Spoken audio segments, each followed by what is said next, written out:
लेकिन आज जब मुद्दा बिरादरी का आया है तो मैं कहता हूं कि अगर आज हमारी आवाज़ चुप हो गई तो शायद हम कभी नहीं बोल पाए। अब मसला आ गया उस्मानी सरनेम का। मैं आप लोगों से पूछना चाहता हूं कि ये उस्मानी सरनेम कुछ चुनिंदा टीम का काम है, पूरी बिरादरी का काम है? मेरी नज़रों में तो कोई टीम या कोई विशेष वर्ग के कुछ आदमी इस चीज़ के लिए मायने नहीं रखते। ये काम सबका है। अगर इस काम को बिरादरी का बच्चा बच्चा करेगा तो मैं मानता हूँ कि तब ये हो सकता है।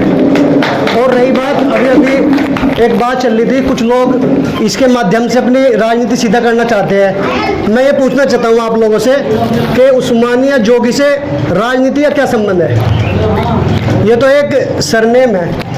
पहली बात तो जो भी देखो इस टीम को चला रहा, मैं उन पर कोई कटाक्ष नहीं करना चाह रहा, मैं सिर्फ एक मशवरा देना चाह रहा। अभी अभी हमारे चौधरी साहब ने एक बात बताई कि आप किसी भी निजी मामलों पर हस्तक्षेप न करें। कोई क्या काम कर रहा, कोई क्या काम नहीं कर रहा, हमारा मकसद है पैगाम अमन। अक्सर मैं भी ग्रुप में देख रहा कि सामने वाला अगर अपनी नेगेटिव बात रख रहा है तो हम उससे ज़्यादा नेगेटिव होकर बात करें तो फिर वो कैसे हमारी मुहिम मान लेगा? तो हमें उन्हें प्यार से हैंडल करना। सामने वाला गलत है तो हम उसके साथ में गलत भी होना सब। और दूसरी बात, चाहे वो एक छोटा बच्चा है या बुजुर्ग है, सबका मान सम्मान का पूरा ध्यान में रखते हुए इस मुहिम को चलाओ।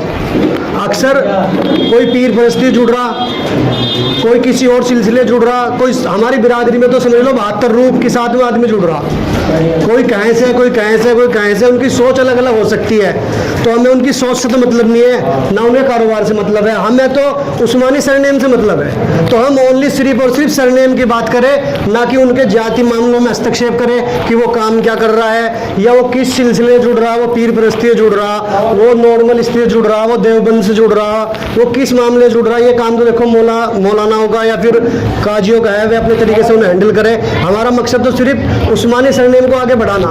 और अगर तरीके सिर और इज्जत के साथ किसी का अपमान न करके इस तरीके से समाज में उस्मानी सरनेम को आगे बढ़ाया जाएगा तो हम भी साथ हैं। और अगर हम ग्रुपों में देखें तो चाहे कोई डेलीगेशन की टीम हो या कोई अन्य टीम हो जो भी चला रहा, अगर हमें देखें किसी बुजुर्ग का या किसी आदमी का अपमान हो रहा तो हम तभी इसका खंडन करेंगे, हम सपोर्ट नहीं करने बिल्कुल। चाहे वो हमारे विपक्ष में है या पक्ष में है, हमें सबका सम्मान करना।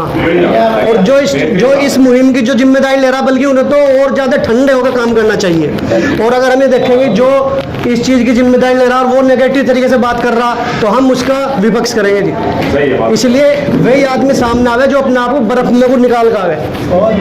ज़्यादा नहीं कहना चाहता। खुदा हाफिज़।